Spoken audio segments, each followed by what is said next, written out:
Right now at 5, what students and families in the Sun Prairie School District have to say following sexual allegations and a lack of communication from officials. And on and off showers and thunderstorms are possible throughout the weekend. I'll talk about when they will occur coming up. Well, good morning and thanks for waking up with us this weekend. I'm your Weekend Morning anchor, Michelle Renee Quinn. And I'm meteorologist Jacob Montesano. Today is Saturday, September 20th. You're watching Weekend Morning. It's got a big Badger game today. We are seeing some rain right now, but a lot of that is clearing out of the area. Taking a look at the current radar, Madison still hanging on to a few showers and thunderstorms. We've been hearing some of the thunder at our station here throughout the morning. And as I mentioned, still seeing some of that right now across Madison, bringing in heavy rain as well as lightning and thunder. But we haven't seen any severe weather, and the severe weather risk is going to remain very low. Now, we also continue to see some shower and thunderstorm activity to the north of Madison, and those storms right now impacting Madison will likely continue to drift to the north. Now, all the rain we're seeing right now is expected to clear out over the next hour or so. And by the time we get to the start of the Badger game, we're looking mostly dry. Can't completely rule out an isolated shower, but the rain won't be as consistent as it is right now. However, some redevelopment of these showers and thunderstorms are possible in the afternoon, but these redeveloping storms look to mostly occur for areas far to the north and far to the east. Other areas may still see some of those showers and storms, but it's not going to cover the majority of our region. Now, looking at temperatures, we're in the 60s right now. A lot of the area fairly mild for this time of the year compared to the average lows, but these temperatures not going to rise all that much. We're only going to see highs in the lower 70s compared to the 80s that we've seen most of the week. And these highs in the 70s, they're going to be the story going forward. So I'll continue talking more about that and show you a few more chances of rainfall throughout the weekend coming up a bit later. All right, thank you, Jacob. We'll check back in shortly. We do begin this morning with breaking news overnight. A white pickup truck crashed just before 8 p.m. last night. Greene and Rock County Sheriff's Departments responded with Evansville police. The accident happened at the intersection of State Highway 104 and County C. Now, crews at the scene say it looks like the vehicle drove through the stop sign as the pickup was towed from past the house at that intersection. Now, MedFlight was called, but officials are unable to confirm any injuries at this time. Now to more local news. A concerned parent is suing the Sun Prairie Area School District over their closed session meetings. News 3 Now obtained the lawsuit that says the district is going into closed session for vague reasons. Parent Justin Smith says it's leading to information possibly being withheld from families. For most of the district's closed session meetings before yesterday, the school board cites state statutes and doesn't give specific reasons for the meetings being in closed session. They don't seem to be really listening, and they don't seem to be taking it very seriously. And so we're hoping that this lawsuit forces them to do so. Wisconsin State Statute 19.84 says that the public must know about the subject matter of public and closed session meetings. The district says they plan to motion to dismiss this lawsuit by October 3rd. Now, we have been following what's happening in Sun Prairie schools for months, and the former dean of students at Sun Prairie West is facing felony charges. That's after being accused of having sexual relationships with students. Since police arrested Robert Gilkey-Meisengeyer, there have been a number of resignations and layoffs in Sun Prairie schools, and our Tanasia Shaw is covering the changes at Sun Prairie and how this is impacting families. This is Emma McKenna.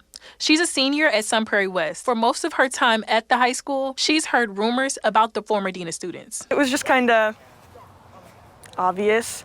Him and the victims would hang out a lot. Those victims are her classmates. With the school district being under investigation, I don't know how to feel. In July, authorities arrested Robert Gilkey-Meisengeyer for 15 felony charges, 13 counts of possession of child pornography, and 2 counts of sexual exploitation of a child. Weeks later, a grand jury indicted Gilkey-Meisengeyer. If he's found guilty, he could face up to 30 years in prison. A criminal complaint says the 30-year-old used his role as the dean of students at Sun Prairie West High School to have sexual encounters with students. All of the rumors that I heard came out to be true. Investigators went through his private files on Snapchat. There, they found nearly 3,000 photos, including more than 100 sexual pictures of what appeared to be underage girls. Some of these photos were taken on a surveillance camera at Sun Prairie West without the girls' knowledge. And that's not it. The 30-page complaint also said that he would exchange alcohol for nudes from students, and he would text girls on social media apps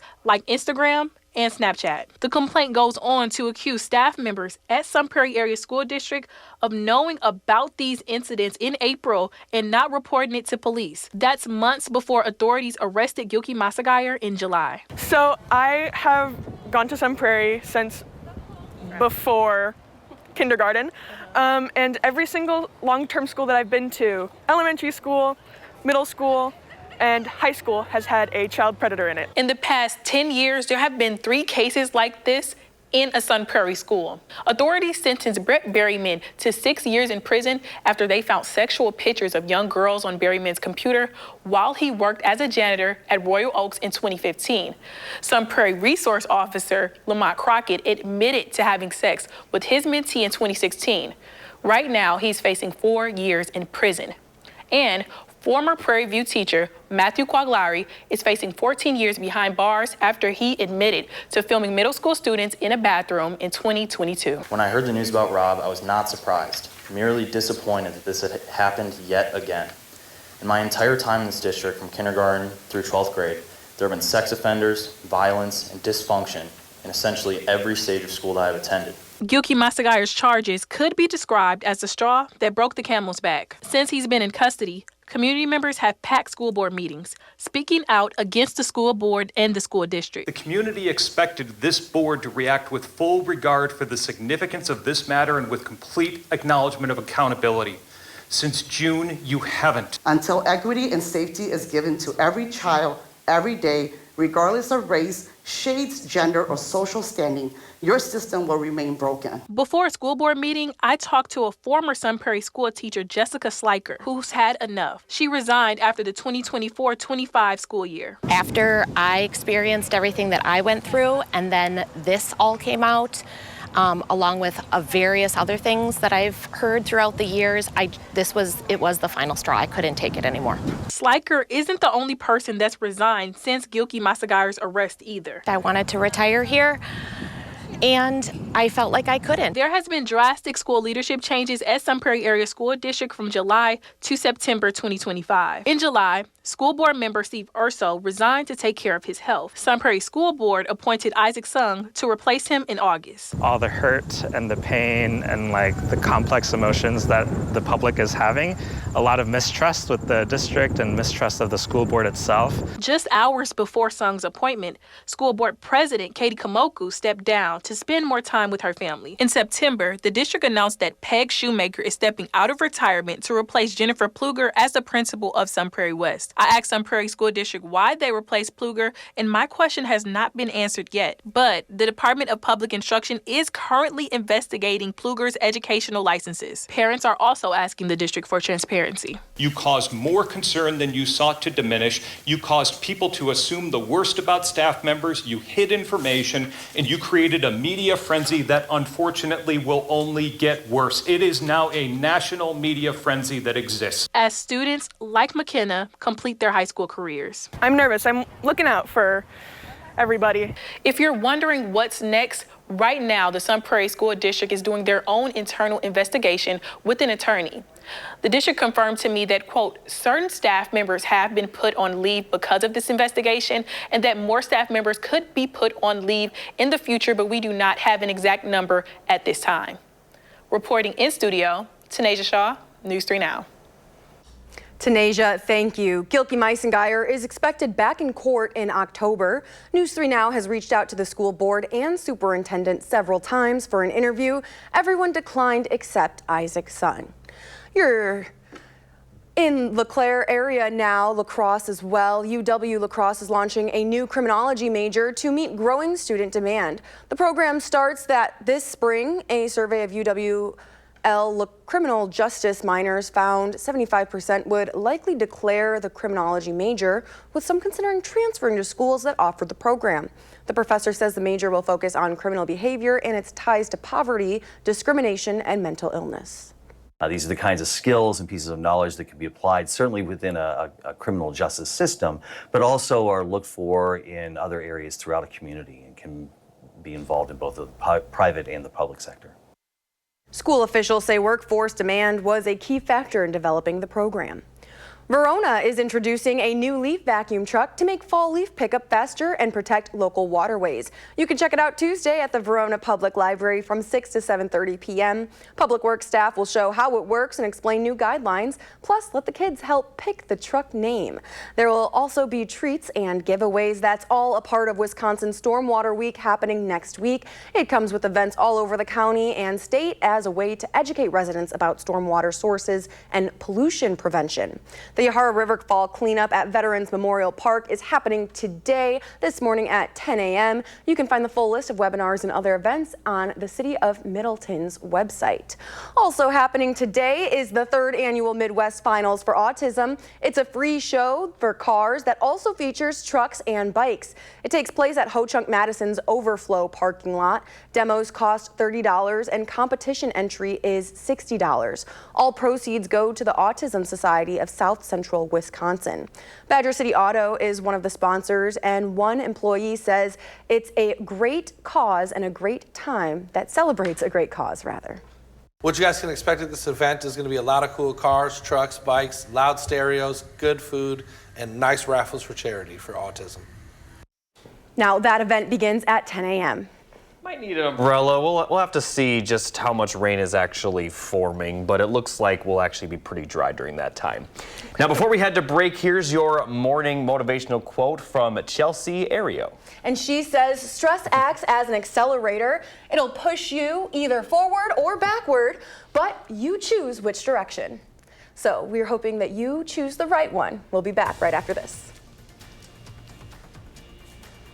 And I'll also have a full look at your forecast coming up. This is Weekend Mornings.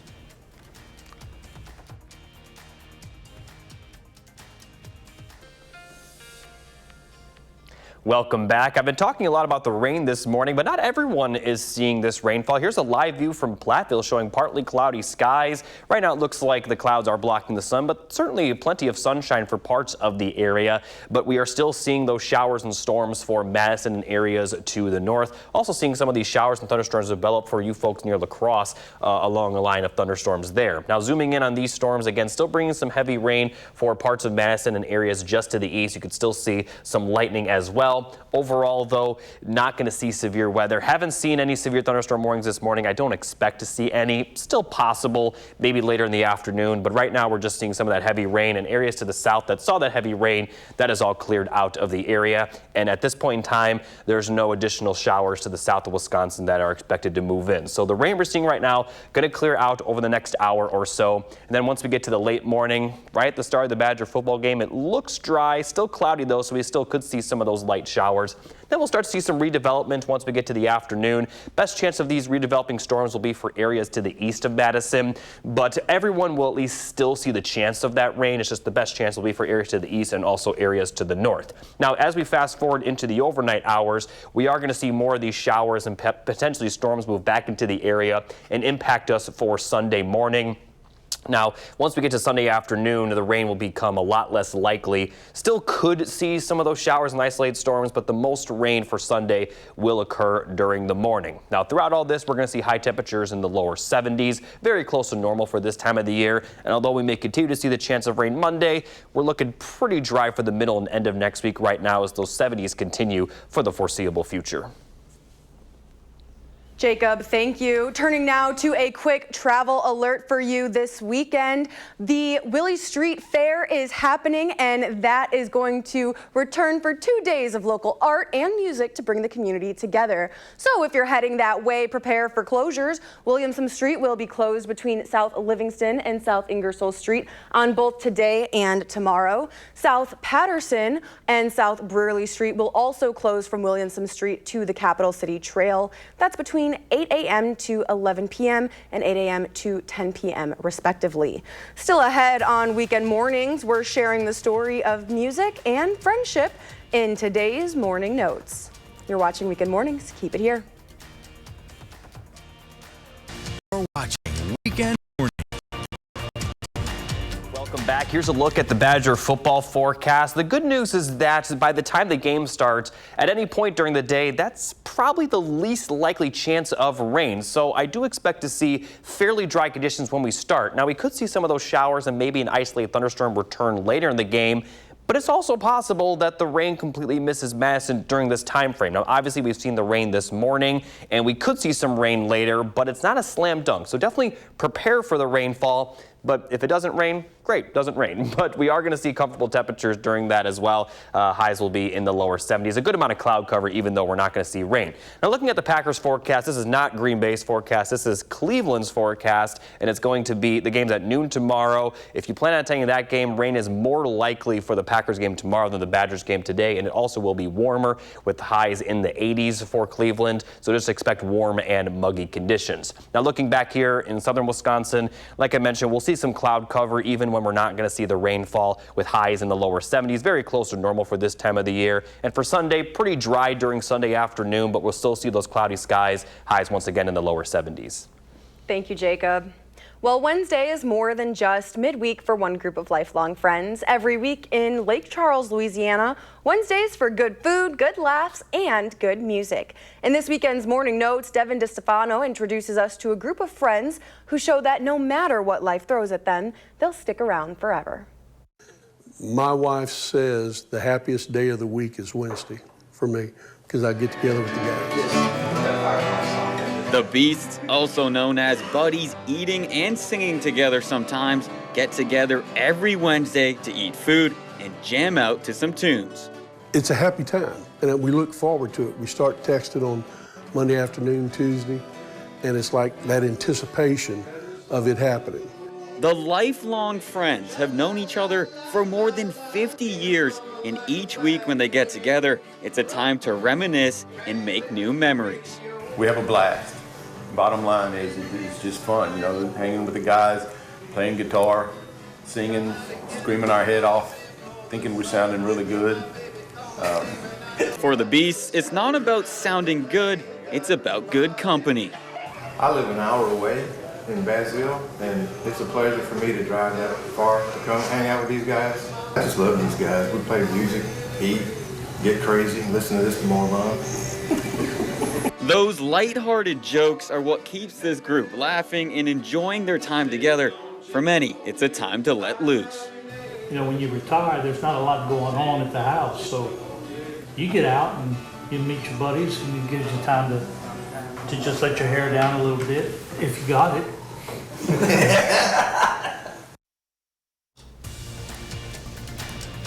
Before we head to break, here's a look at last night's winning numbers. Don't go anywhere. Next, we're bringing you the latest on Jimmy Kimmel's suspension and what local candidates are saying about political violence. That's all ahead on Weekend Mornings. This morning, week 5 of the final drive comes to an end. We've got your high school football highlights, plus everything you need to know if you're heading to the Badger game today. And we're going to see some on and off showers and storms throughout the weekend. I'll talk about when they will occur coming up. Plus, the latest on Jimmy Kimmel's suspension after controversial comments. Well, good Saturday morning, and thanks for waking up with us today. I'm your Weekend Morning anchor, Michelle Renee Quinn. And I'm meteorologist Jacob Montesano. You're watching Weekend Mornings on Saturday, September 20th. And we're going to start this morning with some morning motivation. The quote today is from Chelsea Ario.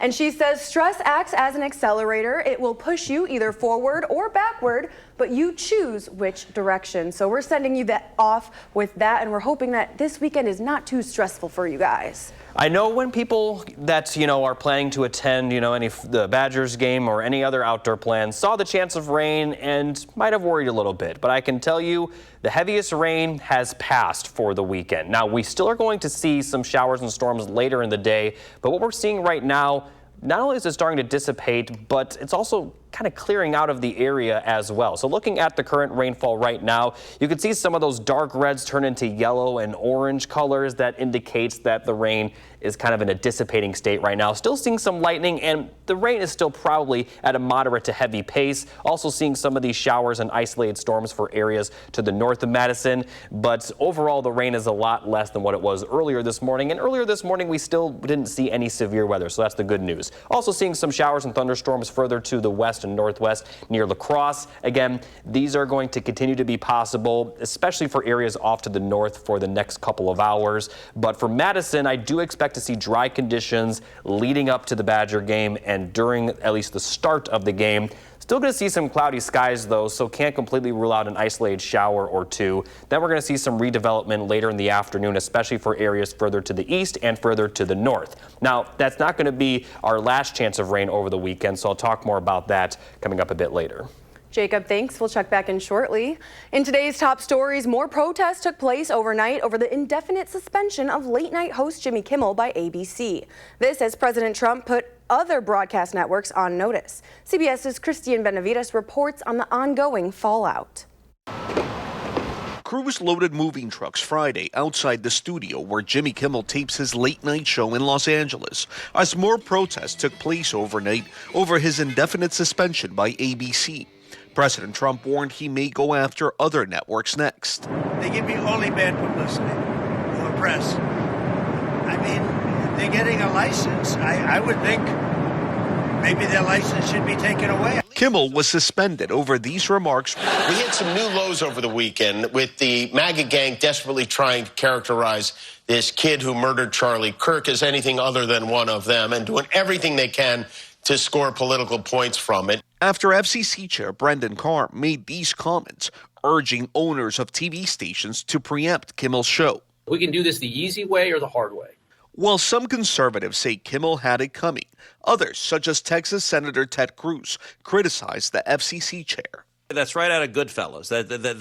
That's right out of a mafioso coming into a bar going, "Nice bar you have here. It'd be a shame if something happened to it." Late-night comedians came to Kimmel's defense and engaged in mocking self-censorship. President Trump just wrapped up his 3-day trip to the UK, and he looked incredibly handsome.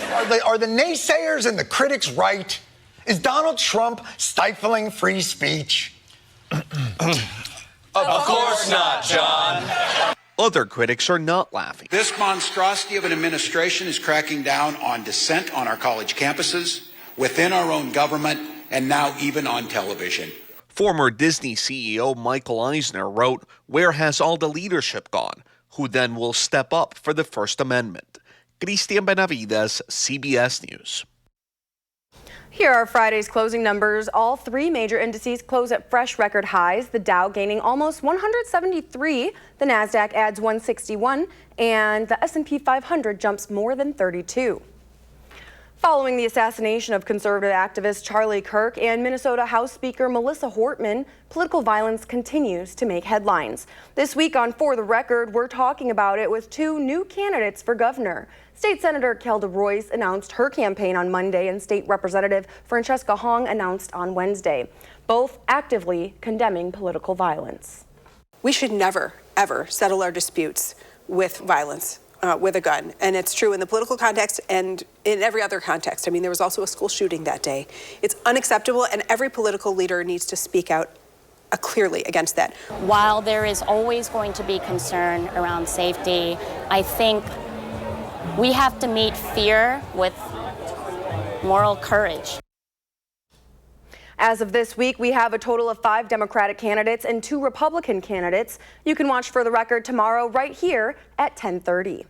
And fall is right around the corner, and it's the perfect time to book and save on a trip. Over the summer, airlines saw a big drop in travel to and from foreign countries, with travel from Canada down 44% and a 38% decrease from Germany, with travel experts citing the Trump administration's tariffs, trade wars, and immigration policies as deciding factors. CBS News travel editor Peter Greensburg says the drop will cause huge airfare sales this fall. New York to London round trip, $258. You can't get from Madison to Verona for $258, right? Chicago to Paris for $369. Try Chicago to Los Angeles, over $400. So be creative, get your passport or get it renewed, and take advantage in the third or fourth quarter of flying internationally. Greenberg adds that a good way to save is using unredeemed frequent flyer miles, as they don't accrue interest and airlines tend to devalue them by the day. Just north of Wausau, the Agriculture Center of Excellence is revolutionizing farming with cutting-edge AI. Here, students learn to manage cows, crops, and equipment while testing AI tech. Milking robots can spot irregularities before farmers even know there's a problem. Drones map entire fields, catching diseased crops from the sky, and semi-autonomous tractors doing the work without a hand on the wheel. The newest experiment is an ingestible sensor inside the cow, measuring her temperature to 1/10 of a degree. That helps determine when the cow is ready to be bred.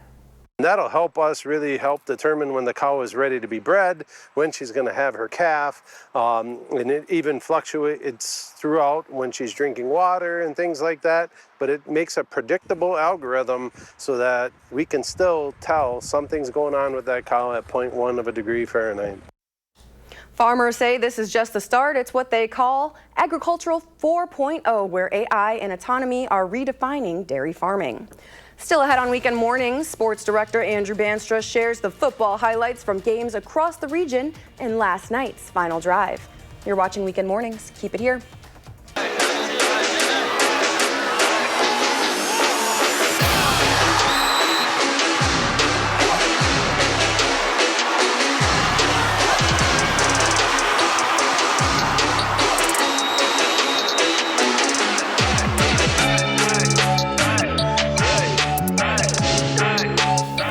Welcome into week 5 of high school football, where we've got our biggest slate so far this season, with 9 games from our area coming your way. I'm Andrew Banstra, and this is the final drive.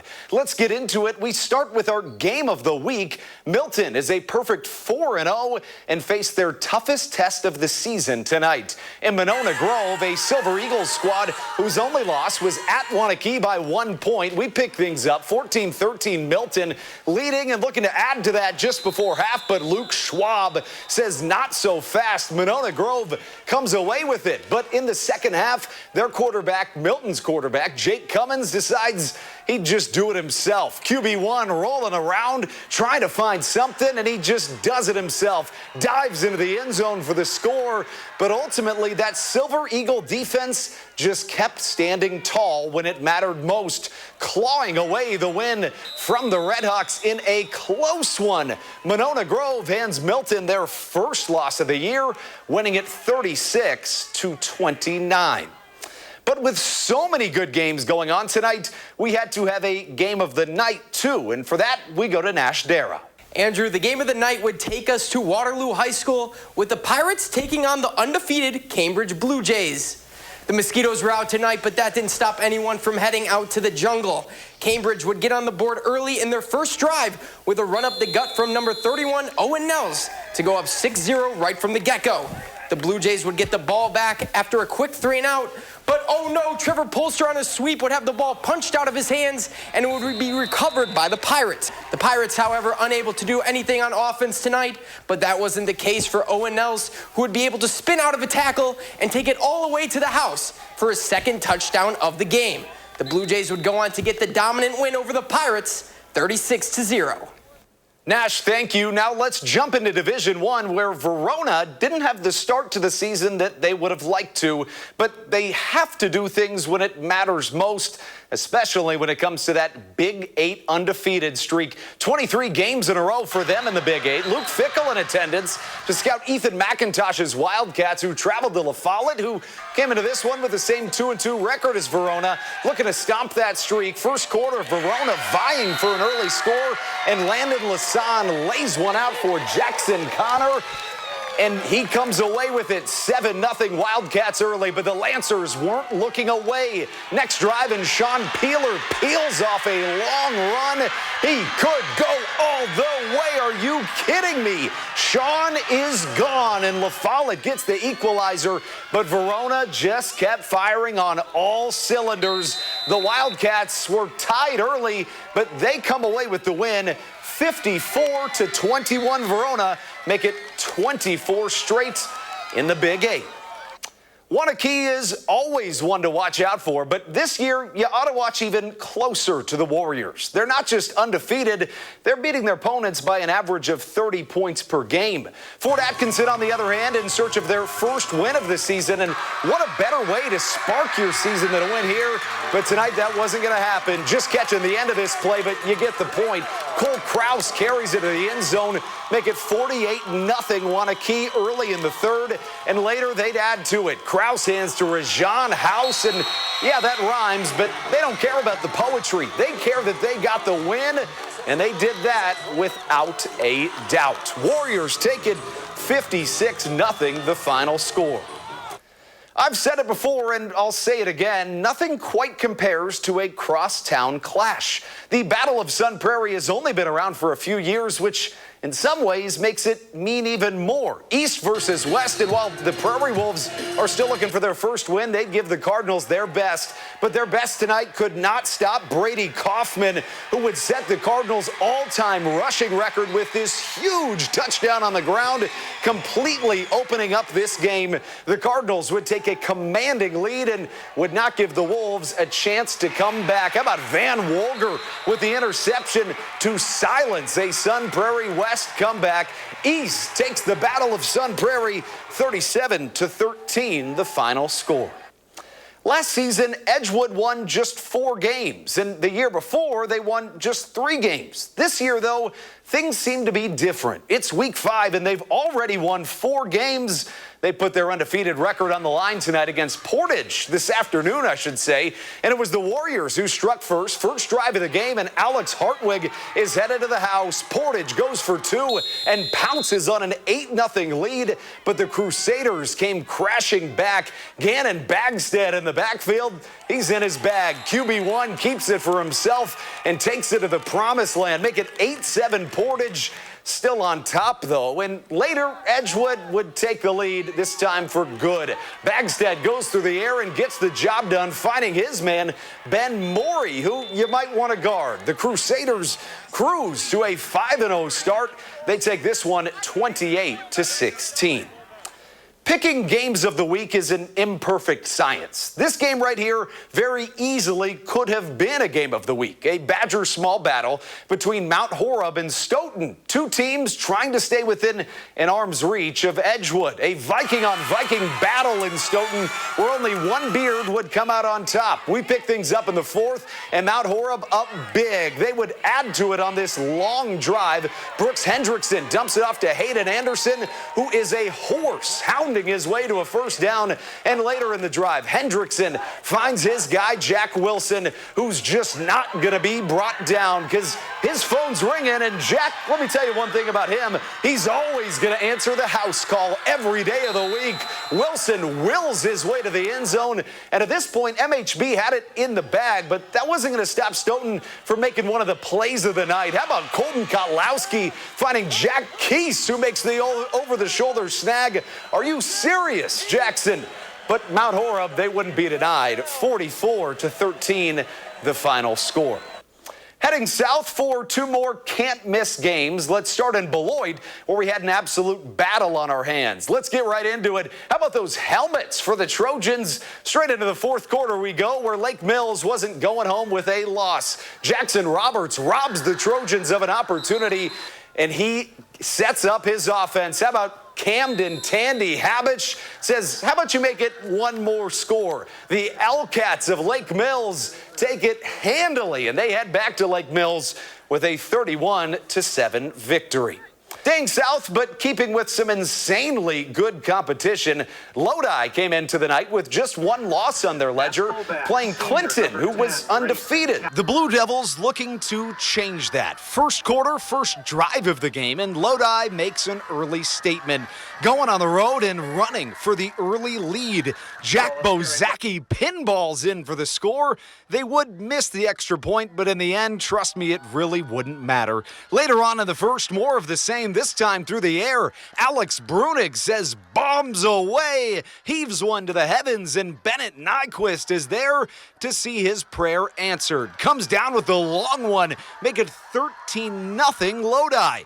who were just getting started. Later on in the first, they go back to their bread and butter, the ground game. Brody rips through the Cougar defense, kniving his way to a 54-yard score. Lodi leaves no doubt about it, winning it 35-0.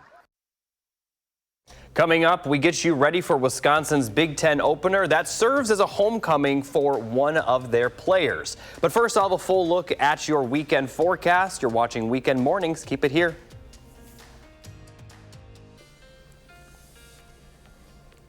Welcome back. I've been talking about the rainfall this morning, but not everyone is seeing this rain. Here's a look at a live view from Platteville showing partly cloudy skies. It's been fairly dry for you folks most of the morning, but a lot of the area seeing that rain and in some cases pretty heavy rainfall. We're still seeing that right now. Good news, we are not seeing any severe weather and we're not really expecting it, although can't completely rule it out.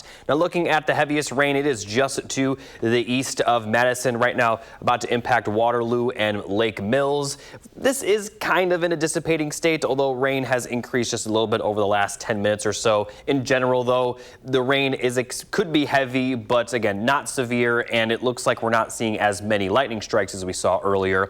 Now, further off to the northwest, we are still seeing some storms form around La Crosse. Now, as we take a look at the forecast, over the next hour, this is really going to dissipate, and then by the time we get to the afternoon, we could see some isolated showers and storms, but it's not going to be very widespread, mainly impacting Madison, areas to the east, and also areas to the north. And then as we get towards the evening, still could see some of these isolated showers and storms, again, especially to the east and to the north. And then as we get towards the overnight hours, we are going to see another round of some showers and storms move in. This time looks like the best chance will be for areas in far southern Wisconsin, but it's still not going to be quite as much as what we saw this morning. And then by the afternoon, just some few isolated showers and storms. So at any point in the weekend, we can't completely rule out the chance of rain, but it's not expected to be as widespread as we've seen throughout the morning so far. After the weekend, we'll see a chance of rain Monday, and then next week does look to be pretty dry. Just a few small chances here and there, but those temperatures, they're going to consistently be in the 70s. The 70s sound good to me. Thanks, Jacob. In this weekend's Health Watch, there's another change to vaccine recommendations. The CDC's Advisory Committee on Immunization Practices voted to advise Americans to speak to their doctor if they want a COVID-19 vaccine, but stop short of recommending anyone 6 months and older get the shot. The 12-member panel was handpicked by Health Secretary Robert F. Kennedy Jr., and some outside medical liaisons working with the panel say the guidance should be more forceful. Simple, stable recommendations can increase vaccine coverage. COVID-19 vaccines are highly safe and effective. Or if we don't want to say safe and effective, they work.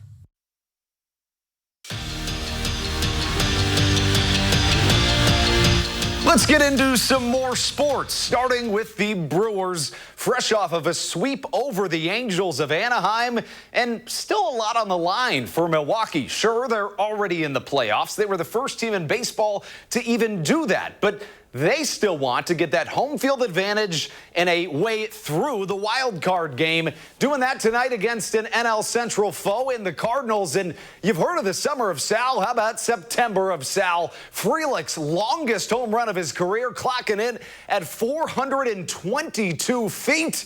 But there wasn't a whole lot more to cheer for if you're a Brewers fan this evening. That home run, the only one that came across the board for Milwaukee as the Cardinals take the series opener 7-1, the final score. When Wisconsin football hosts Maryland tomorrow, it will be extra special for one Badger, the team's starting running back, Dylan Jones. It'll be a homecoming of sorts for Dylan, who grew up in Maryland 30 minutes away from where the Terrapins play in College Park. He says it's an opportunity to rep his new state while his home state watches. I mean, I feel like it's pretty awesome. I got a couple friends coming up for the game just because we play in Maryland. I think it's pretty cool. I didn't really want to stay home because that's all I knew was home, and I just wanted to get away, try something new. It meant a lot to me. That's all I really grew up on was watching Big Ten football, and then just now being able to play in it is just like a dream come true. We are exactly 45 days away from Wisconsin men's basketball, which means now is the time they're getting into that tip-top shape. And there's no better way to do that than running up and down Bascom Hill. If you haven't done it, you should try it, because I certainly haven't tried it. But the Badgers did, and they've been doing it for the last 3 weeks. And it doesn't just make them feel tired, it gives them a chance to battle through some adversity. You know, this is the first adversity, so I didn't see anybody struggle. And when somebody did, maybe a little bit, or was close to not making their time, because they always get a hill added on. If somebody misses the time, the whole group does another one. We didn't add any for 3 weeks. So the drive and the togetherness and the support, like if somebody's struggling a little bit, hey, we got to pick them up, just like in a game. And we couldn't send it a break without giving you those score predictions. And that is our evening team's score predictions, all manifesting a Badger win. But let's take a look at the morning team.